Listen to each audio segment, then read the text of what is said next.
कूटनीति की दुनिया में अक्सर एक बहुत ही अजीब सा विरोधाभास देखने को मिलता है।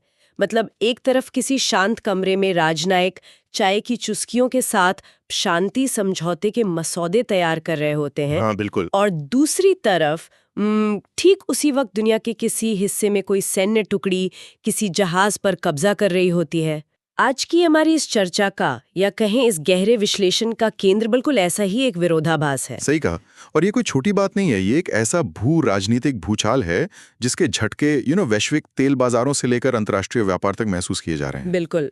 तो सीन ये है कि इस्लामाबाद में अमेरिका और ईरान के बीच शांति वार्ता का दूसरा दौर शुरू होने वाला है। युद्ध विराम को खत्म होने में मात्र 48 घंटे बचे हैं। सिर्फ 2 दिन। हाँ। पूरी दुनिया की नजरें इस बात पर टिकी हैं कि क्या कोई स्थायी समाधान निकलेगा। लेकिन तभी समुद्र के बीचों बीच कुछ ऐसा होता है जो इस पूरी कूटनीतिक बिसात को पलट कर रख देता है। और जब कूटनीतिक मेज पर बैठने से ठीक पहले, मतलब बिल्कुल ऐन मौके पर सैन्य बल का प्रयोग होता है, तो ये सवाल उठना लाजमी है कि क्या वास्तव में कोई पक्ष शांति चाहता भी है या ये सब केवल समय काटने की एक चाल है। इसी उलझन को सुलझाने के लिए आज हम मिडिल ईस्ट आई यूट्यूब चैनल के एक बेहद चर्चित हालिया इंटरव्यू पर चर्चा कर रहे हैं। हाँ, वो प्रोफेसर फुआद इजादी वाला इंटरव्यू। बिल्कुल। ईरान की यूनिवर्सिटी ऑफ तेहरान के प्रोफेसर फुआद इजादी से इसमें विस्तृत बातचीत की गई है। चर्चा का मुख्य विषय है होर्मुज जलडमरू मध्य, जिसे स्ट्रेट ऑफ हॉर्मुज भी कहते हैं, उसकी नाकेबंदी और यह कि इस्लामाबाद वार्ता टूटने की कगार पर क्यों आ गई। और इस डीप डाइव का मकसद यही है कि हम इस पूरी स्थिति को बिना किसी भारी भरकम जार्गन के साफ साफ समझ सकें। हाँ, लेकिन देखिए, चर्चा शुरू करने से पहले एक बात बहुत ही स्पष्ट रूप से साफ कर देना जरूरी है। इस स्रोत सामग्री में अमेरिका, इजराइल और ईरान की रणनीतियों को लेकर बेहद कड़े, संवेदनशील और राजनीतिक रूप से तीखे दावे किए गए हैं। बहुत ही गंभीर दावे हैं। बिल्कुल। तो यहाँ हमारा उद्देश्य किसी भी पक्ष को सही या गलत ठहराना बिल्कुल नहीं है, और न ही हम इनमें से किसी दावे का समर्थन कर रहे हैं। हमारा काम केवल उन चालों को समझना है जिनका दावा दोनों पक्ष कर रहे हैं, और यह डिकोड करना है कि अंतर्राष्ट्रीय स्तर पर सूचनाओं का यह युद्ध आखिर लड़ा कैसे जा रहा है। एकदम सही। हमें सिर्फ एक निष्पक्ष नजरिए से इस शतरंज के खेल को देखना है। तो चलिए इसको थोड़ा समझने की कोशिश करते हैं। 48 घंटे की इस समय सीमा के बीच आखिर ऐसा क्या हुआ कि ईरान ने इस्लामाबाद वार्ता से पैर पीछे खींच लिए? चक्कर क्या है पूरा? देखिए, सारा विवाद आधी रात के तुरंत बाद घटी एक घटना से शुरू होता है। अमेरिकी सैन्य बलों ने तुस्का नामक एक ईरानी कंटेनर जहाज को समुद्र में रोककर उस पर कब्जा कर लिया। एक कंटेनर जहाज? मतलब कोई युद्धपोत नहीं। जी नहीं। अब कूटनीतिक नजरिए से देखें तो ये कोई छोटी बात नहीं है। यह इस मौजूदा तनाव के दौरान अमेरिका द्वारा निशाना बनाया गया पहला ऐसा जहाज है जो सैन्य नहीं है। ओहो। हाँ, वो एक कमर्शियल या वाणिज्यिक जहाज है, और बस इसी एक घटना ने इस्लामाबाद में होने वाली बातचीत की नींव हिला दी है। लेकिन रुकिए, अगर अमेरिका ने आधिकारिक तौर पर एक नाकेबंदी की घोषणा की हुई है, तो वे तो केवल अपने नियमों को लागू कर रहे हैं ना? अमेरिका का तर्क यही है। अमेरिकी सेंट्रल कमांड का स्पष्ट दावा है कि तुस्का राष्ट्रपति ट्रंप द्वारा हॉर्मुज जलडमरू मध्य में लगाई गई नाकेबंदी का उल्लंघन करने की कोशिश कर रहा था।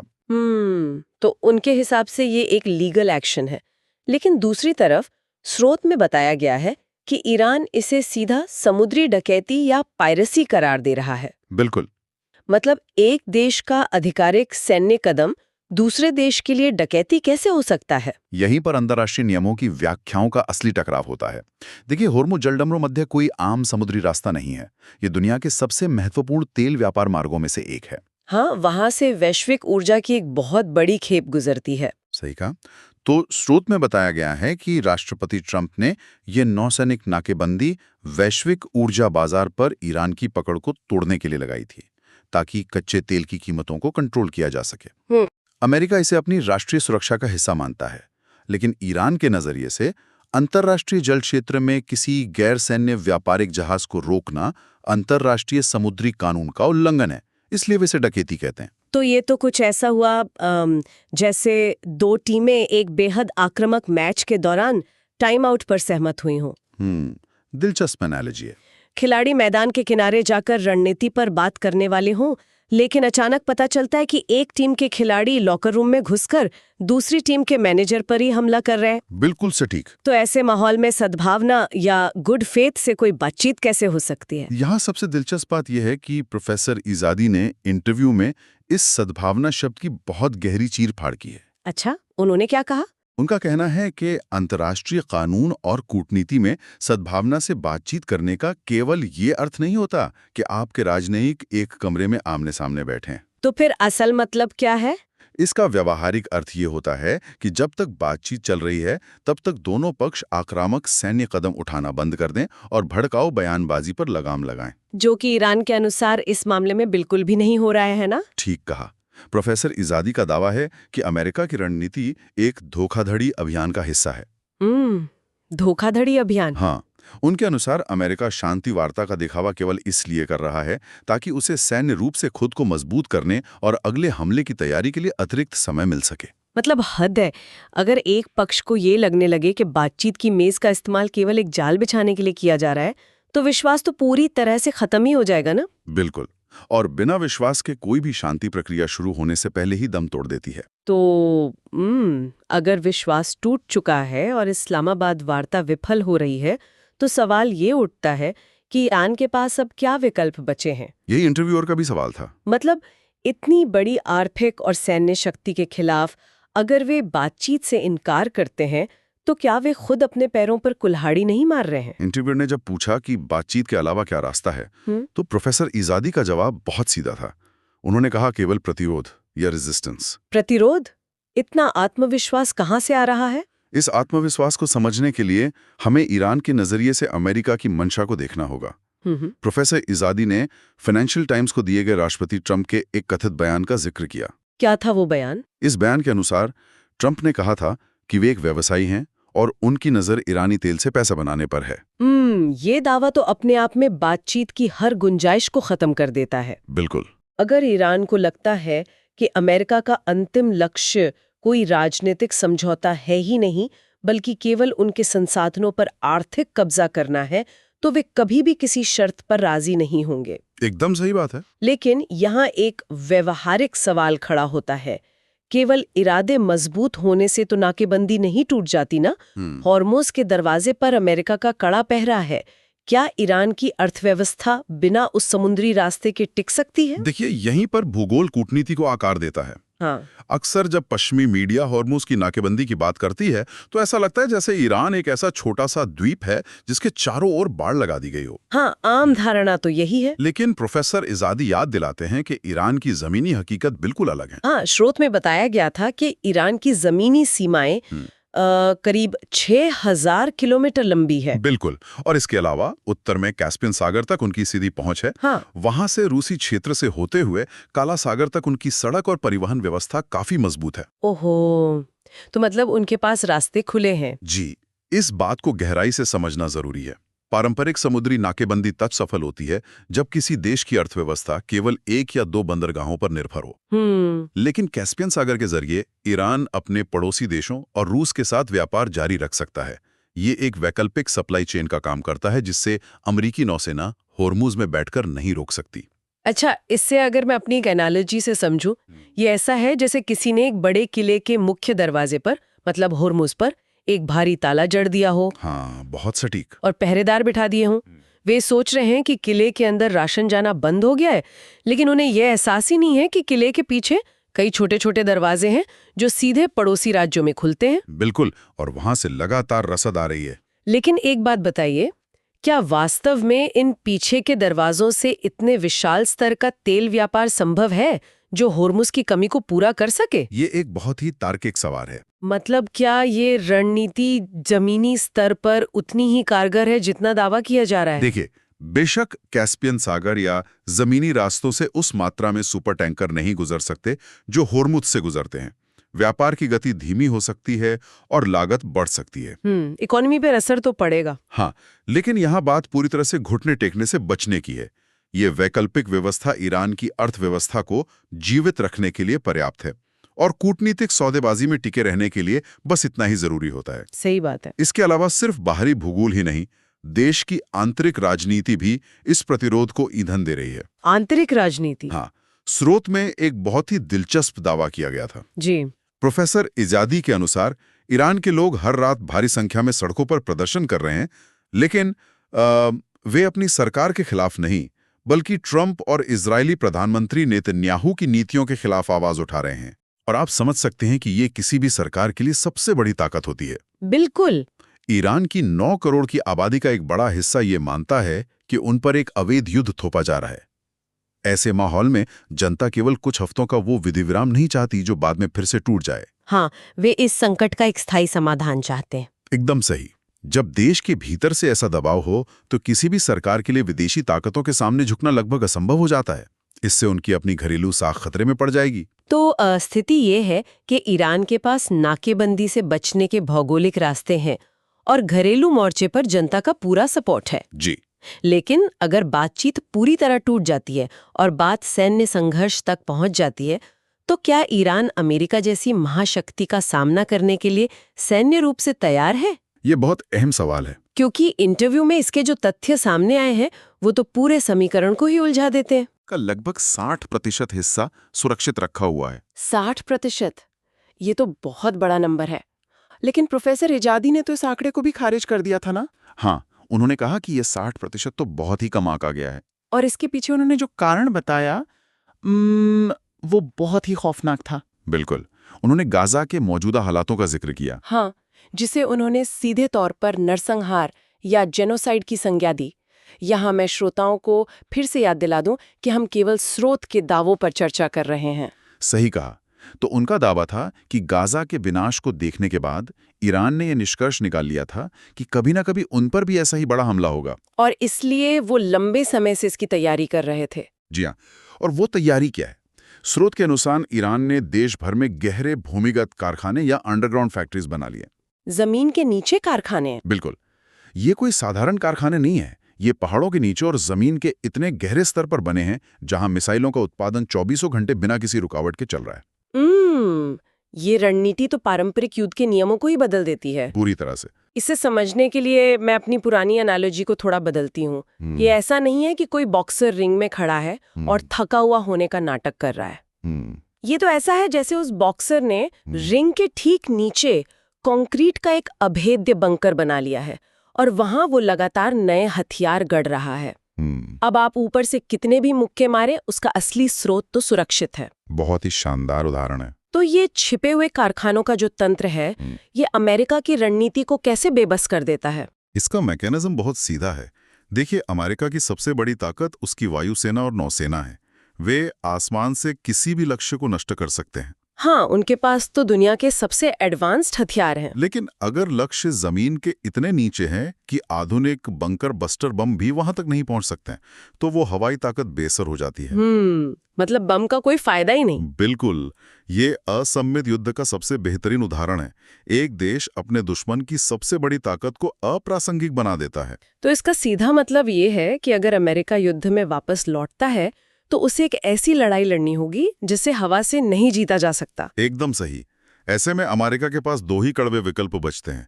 या तो एक अंतहीन युद्ध में फंसे या फिर चुपचाप ये स्वीकार कर लें कि दबाव बनाने की ये रणनीति काम नहीं आई। मिसाइलें और भूमिगत कारखाने निश्चित रूप से अमेरिका के लिए सिरदर्द हैं। लेकिन इन सबसे भी बड़ा एक मुद्दा है जो अंतर्राष्ट्रीय कूटनीति में एक रेड लाइन माना जाता है। जी, आप यूरेनियम संवर्धन की बात कर रही हैं। हाँ, यूरेनियम एनरिचमेंट। अगर पारंपरिक हथियारों से निवारण काम नहीं करता तो क्या ईरान परमाणु विकल्प की ओर बढ़ रहा है? इस विषय पर इंटरव्यू का माहौल काफी तनावपूर्ण हो गया था। ये इस पूरे विवाद का सबसे जटिल और खतरनाक हिस्सा है। इंटरव्यूअर ने बहुत ही आक्रामक तरीके से पूछा कि ईरान अपने यूरेनियम को 60% तक क्यों संवर्धित कर रहा है। और अंतर्राष्ट्रीय परमाणु ऊर्जा एजेंसी यानी IAEA ने भी इस पर बहुत गंभीर चिंताएं व्यक्त की हैं। बिल्कुल की हैं। देखिए, श्रोताओं के लिए 60% के आंकड़े का गणित समझना बहुत जरूरी है। नागरिक उपयोग के लिए, जैसे कि बिजली बनाने के लिए, यूरेनियम को केवल 3 से 5% तक संवर्धित करने की आवश्यकता होती है। हाँ, और मेडिकल रिसर्च के लिए शायद 20% तक। तो 60% संवर्धन का नागरिक कार्यों से तो कोई लेना देना नहीं है। इंटरव्यूअर का तर्क था कि कोई भी ऐसा देश जिसके पास परमाणु हथियार नहीं है, वो 60% संवर्धन नहीं करता। ये सीधे तौर पर सैन्य इरादों का संकेत है। अगर हम इसे बड़े पैमाने पर देखें तो इस गणित के पीछे एक तकनीकी तंत्र काम करता है जिसे ब्रेकआउट टाइम कहते हैं। ब्रेकआउट टाइम, ये क्या होता है? यह वो अनुमानित समय है जो किसी देश को हथियार बनाने लायक सामग्री तैयार करने में लगता है, और हथियार के लिए 90% संवर्धित यूरेनियम चाहिए होता है। अच्छा। यहाँ यह समझना जरूरी है कि संवर्धन कोई सीधी रेखा नहीं है। प्राकृतिक यूरेनियम से 20% तक पहुंचना सबसे मुश्किल काम है। 20 से 60% तक पहुंचना थोड़ा आसान है, लेकिन 60% से 90% तक पहुंचने का काम बहुत ही तेजी से हो सकता है। ओहो, मतलब 60 से 90 का सफर बहुत छोटा है? बिल्कुल। इसलिए जब आप 60% पर होते हैं तो तकनीकी रूप से आपका ब्रेकआउट टाइम महीनों से घटकर केवल कुछ हफ्तों या दिनों का रह जाता है। बाप रे। लेकिन प्रोफेसर इजादी ने इसका जो बचाव किया जी, वो पूरी तरह से तकनीकी और संधियों पर आधारित था। उन्होंने सीधे परमाणु अप्रसार संधि यानी एनपीटी का हवाला दिया। उनका तर्क था कि इस संधि में कहीं भी ये नहीं लिखा है कि कोई देश संवर्धन की किसी खास सीमा को पार नहीं कर सकता। हाँ, उन्होंने ये भी कहा। और उन्होंने इंटरव्यूअर की चिंताओं को यह कहकर खारिज कर दिया कि ये सारे तर्क इजरायली टॉकिंग पॉइंट्स हैं। देखिए, यहाँ हम देख सकते हैं कि कैसे अंतर्राष्ट्रीय संधियों की खामियों का इस्तेमाल किया जाता है। एनपीटी नागरिक उपयोग के लिए परमाणु ऊर्जा विकसित करने की अनुमति देती है, लेकिन हथियारों के निर्माण पर रोक लगाती है। प्रोफेसर इजादी तकनीकी रूप से सही हो सकते हैं कि कोई निर्धारित सीमा नहीं है, लेकिन वे जानबूझकर उस खतरे को नजरअंदाज कर रहे हैं जो ब्रेकआउट टाइम कम होने से पैदा होता है। बिल्कुल।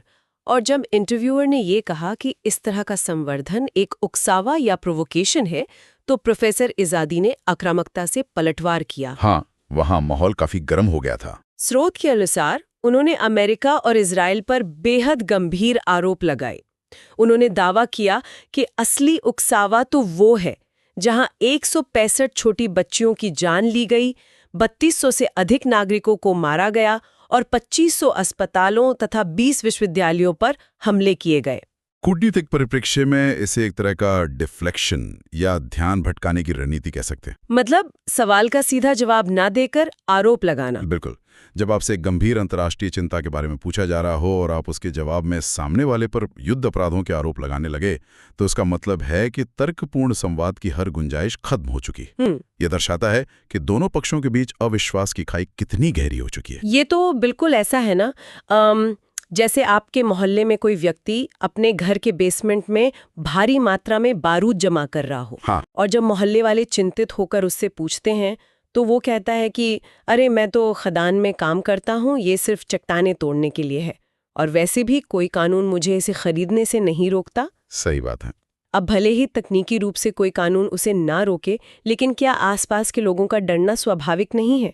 लेकिन इस पूरी बहस के अंत में प्रोफेसर इजादी ने एक बहुत ही चौंकाने वाली बात स्वीकार की। हाँ, उन्होंने अप्रत्यक्ष रूप से ये माना कि ये 60% संवर्धन केवल ऊर्जा के लिए नहीं है। तो फिर किस लिए है? ये असल में एक संदेश देने के लिए हो सकता है। संदेश ये कि अगर ईरान पर हमला हुआ तो उनके पास भी परमाणु हथियार बनाने की क्षमता है। बिल्कुल। इसे अंतर्राष्ट्रीय संबंधों में परमाणु अस्पष्टता या न्यूक्लियर एम्बिग्युटी का इस्तेमाल करना कहते हैं। वे खुलकर ये नहीं कह रहे हैं कि वे बम बना रहे हैं, लेकिन वे दुनिया को ये दिखा रहे हैं कि उनके पास इसके सारे पुर्जे और तकनीक तैयार हैं। ये अमेरिका और उसके सहयोगियों के लिए एक निवारक या डिटरेंट का काम करता है, क्योंकि कोई भी देश उस राष्ट्र पर पूर्ण सैन्य हमला करने से बचेगा जो कुछ ही हफ्तों में परमाणु हथियार तैयार कर सकता है। बिल्कुल सटीक। तो अगर हम इन तमाम बिखरी हुई कड़ियों को जोड़ें तो पूरा परिदृश्य कुछ इस तरह बनता है। युद्ध विराम में केवल 48 घंटे बचे हैं। जी। समुद्र में एक व्यापारिक जहाज को जब्त कर लिया गया है, जिससे सद्भावना खत्म हो चुकी है। अमेरिका हॉर्मूज पर नाकेबंदी किए बैठा है, जबकि ईरान कैस्पियन सागर के रास्तों से अपनी अर्थव्यवस्था को बचा रहा है। जमीन के नीचे ऐसी मिसाइलें बन रही हैं जिन तक अमेरिकी बम नहीं पहुंच सकते, और जमीन के ऊपर 60% संवर्धित यूरेनियम का वह संदेश मंडरा रहा है जिसने इस शांति वार्ता को एक बहुत ही खतरनाक मोड़ पर ला खड़ा किया है। और देखिए, इस भू राजनीतिक शतरंज का असर केवल कूटनीतिक गलियारों तक सीमित नहीं रहता। बिल्कुल नहीं। जब खाड़ी क्षेत्र में ऐसा तनाव बढ़ता है तो इसका सीधा असर आम जनजीवन पर पड़ता है। कच्चे तेल की कीमतें बढ़ती हैं, जिससे वैश्विक स्तर पर महंगाई का चक्र शुरू हो जाता है। हाँ, पेट्रोल डीजल के दाम बढ़ते हैं। अंतर्राष्ट्रीय आपूर्ति श्रृंखलाएं टूट जाती हैं, ये संकट असल में इस बात की परीक्षा है कि क्या आधुनिक दुनिया की जटिलताओं के सामने पुरानी कूटनीति काम कर सकती है। बिल्कुल सही कहा।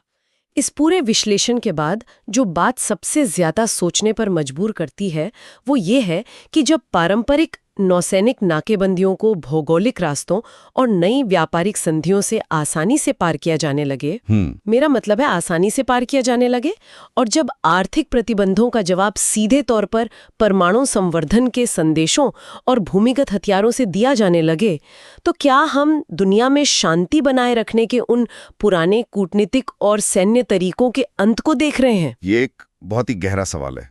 क्या आज की दुनिया में दबाव और निवारण की एक बिल्कुल नई और अधिक खतरनाक परिभाषा लिखी जा रही है?